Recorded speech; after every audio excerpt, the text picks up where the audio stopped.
മധ്യപൂർവേഷ്യയിൽ യുദ്ധ സാഹചര്യം അത് രൂക്ഷമായി തുടരുമ്പോൾ ചില പുതിയ കണക്കുകൾ റെഡ് ക്രസന്റ് പുറത്തുവിടുകയാണ്.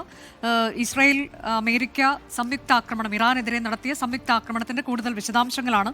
ഇറാനിലെ 153 നഗരങ്ങളിലാണ് ആക്രമണം നടന്നത്. ആകെ 787 പേർ കൊല്ലപ്പെട്ടു എന്ന തരത്തിൽ. മറുഭാഗത്ത് ഇറാന്റെ പ്രത്യാക്രമണവും തുടരുന്നുണ്ട്. സുഹൈൽ മുഹമ്മദ് വിശദാംശങ്ങളുമായി ന്യൂസ് ഡെസ്കിൽ നിന്ന്. സുഹൈൽ, കഴിഞ്ഞ ദിവസങ്ങളിലുമൊക്കെ നമ്മൾ കണ്ടതുപോലെ ഗൾഫ് രാജ്യങ്ങളെ കേന്ദ്രീകരിച്ചുള്ള ആക്രമണം, അത് വിവിധ എംബസികൾ, പ്രത്യേകിച്ച് US എംബസികൾക്ക് നേരെ ഉള്ള ആക്രമണം, ഇപ്പോൾ ഏറ്റവും ഒടുവിലായി ഒമാനിൽ വീണ്ടും ആക്രമണം നടത്തിയിരിക്കുന്നുവെന്ന വാർത്ത. ദുഃഖം തുറമുഖത്തിന് നേരെ തന്നെയാണ് വീണ്ടും ആക്രമണം, ഡ്രോൺ ആക്രമണം, അങ്ങനെ കുറേ വിശദാംശങ്ങൾ വരുന്നുണ്ടല്ലോ.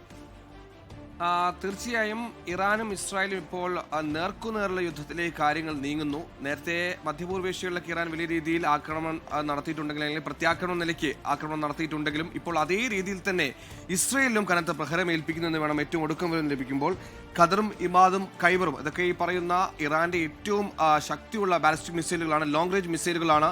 ഈ പറഞ്ഞ ലോങ് റേഞ്ച് മിസൈൽ 2000-2500 കിലോമീറ്റർ ദൂരത്ത് പോയി അവിടെ വലിയ രീതിയിൽ സ്ഫോടനം നടത്താൻ, ഈ മിസൈലിൽ തന്നെ വലിയ രീതിയിലുള്ള സ്ഫോടക ശേഖരം കരുതി സ്ഫോടനം നടത്താൻ കഴിവുള്ള ഖൈബർ അടക്കമുള്ള മിസൈലുകൾ ഇസ്രായേലിനെതിരെ ഇപ്പോൾ ഇറാൻ ഉപയോഗിച്ചു എന്ന വാർത്തകൾ ഇറാൻ തന്നെ സ്ഥിരീകരിക്കുന്നുണ്ട്. അതുകൊണ്ട് തന്നെ വലിയ രീതിയിലുള്ള ആഘാതങ്ങൾ ഇനി അങ്ങോട്ട് വലിയ രീതിയിലുള്ള കോൺസിക്വൻസ്, കൊലാറ്ററൽ ഡാമേജ് ഒക്കെ ഉണ്ടാവാനുള്ള ഒരു സാധ്യത കൂടിയാണ് നമുക്ക് ആഗോളതലത്തിൽ നിന്ന് വാർത്തകളിൽ നിന്ന് മനസ്സിലാക്കാൻ കഴിയുന്നത്.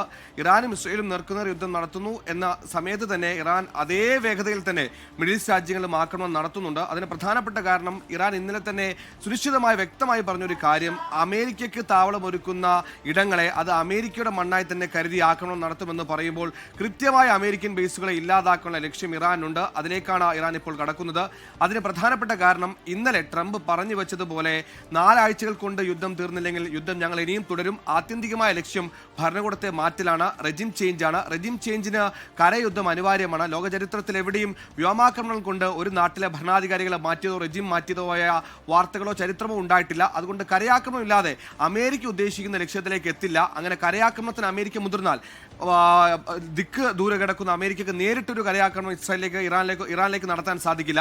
അതുകൊണ്ട് അമേരിക്ക ഏറ്റവും കൂടുതൽ ആശ്രയിക്കാൻ പോകുന്നത് ഈ ഇറാനിന് ചുറ്റുമുള്ള രാജ്യങ്ങളിലെ വ്യോമതാവളങ്ങളും സൈനിക താവളങ്ങളും എയർബേസുകളുമായിരിക്കും. അതുകൊണ്ട് തന്നെ ഇറാൻ ഇപ്പോൾ മധ്യപൂർവേഷ്യയിൽ നടത്തുന്ന അമേരിക്കൻ വ്യോമതാവളം ലക്ഷ്യമിട്ട് നടത്തുന്ന ആക്രമണങ്ങളെ പ്രത്യാക്രമണം എന്ന നിലയ്ക്ക് അപ്പുറത്തേക്ക് അതിനെ പ്രതിരോധം എന്ന നിലയ്ക്ക് കൂടി കാണേണ്ടി വരും. കാരണം ഇസ്രായേലിനോ അമേരിക്കയ്ക്കോ പോലെ വലിയ എയർ ഡിഫൻസ് മെക്കാനിസമോ ഈ വ്യോമ പ്രതിരോധ സംവിധാനമോ ഇറാന് നിലവിലില്ല താരതമ്യം ചെയ്യുമ്പോൾ. അതുകൊണ്ട് ഇങ്ങോട്ടൊരു ആക്രമണം വന്ന് സ്വന്തം രാജ്യത്ത് മിസൈലുകൾ തകർക്കുന്നതിനേക്കാൾ നല്ലത് ഇങ്ങോട്ടൊരു ആക്രമണം വരുന്നതിന് മുമ്പ് അതിന്റെ ഉറവിടത്തെ തേടി അടിക്കുക എന്നുള്ളത് തന്നെയാണ്.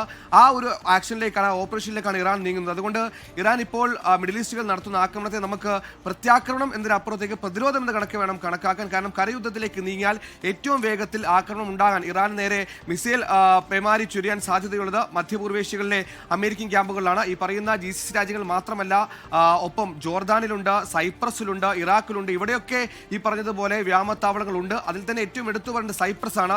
സൈപ്രസ് മുമ്പ് UK കോളനി ആയിരുന്നു. അതിനുശേഷം ലിബറേറ്റഡ് ആയതിനു ശേഷവും 2 സൈനിക താവളങ്ങൾ ബ്രിട്ടൻ അവിടെയുണ്ട്. ബ്രിട്ടന്റെ ആ സൈനിക താവളങ്ങൾ അമേരിക്ക കണ്ണുവെച്ച താവളങ്ങൾ, അതായത് ബ്രിട്ടനെ ഉപയോഗിച്ച് ഇറാനിലേക്ക് ആക്രമണം നടത്താൻ അമേരിക്ക ലക്ഷ്യം വെക്കുന്ന താവളങ്ങൾ ഒന്നാണ് ഈ പറയുന്ന സൈപ്രസ്. പക്ഷേ സൈപ്രസിലെ വ്യോമതാവളങ്ങൾ വേണമെങ്കിൽ അമേരിക്ക ഉപയോഗിക്കാം, പക്ഷേ ഡയറക്റ്റ് ആ യുദ്ധത്തിൽ ഞങ്ങൾ ഇൻവോൾവ് ആവില്ല എന്ന് UK പറയുന്നുണ്ട്. അതൊരു ഭിന്നത ഈ നാറ്റോ സഖ്യത്തിനിടയിൽ രൂപപ്പെടുന്നു. നാറ്റോ സഖ്യത്തിൽ UK മാത്രമല്ല യുദ്ധത്തിൽ അമേരിക്കയോടൊപ്പം അണിചേരില്ല എന്ന് വ്യക്തമായി പറഞ്ഞത്. ഒപ്പം സ്പെയിൻ 1980 മുതൽ നാറ്റോ സഖ്യത്തിലുള്ള രാജ്യമാണ്. അങ്ങനെ സ്പെയിനും UK അടക്കമുള്ള രാജ്യങ്ങൾ ഡയറക്റ്റായി യുദ്ധത്തിൽ ഇൻവോൾവ് ആവില്ല എന്ന് പറയുമ്പോഴും സൈനിക ക്യാമ്പുകൾ വിട്ടുകൊടുക്കാൻ, വ്യോമതാവളങ്ങൾ വിട്ടുകൊടുക്കാൻ തയ്യാറാണെന്ന് പറയുന്നു. അതുകൊണ്ട് തന്നെ സൈപ്രസിലുള്ള ഈ പറയുന്ന നാറ്റോ അലയൻസിലുള്ള രാജ്യങ്ങളുടെ, അമേരിക്കയുടേത് മാത്രമല്ല നാറ്റോ സഖ്യത്തിലുള്ള മറ്റ് രാജ്യങ്ങളുടെയും മിഡിൽ ഈസ്റ്റിലുള്ള സൈനിക താവളങ്ങൾ ഇറാന് ഭീഷണിയാണ്.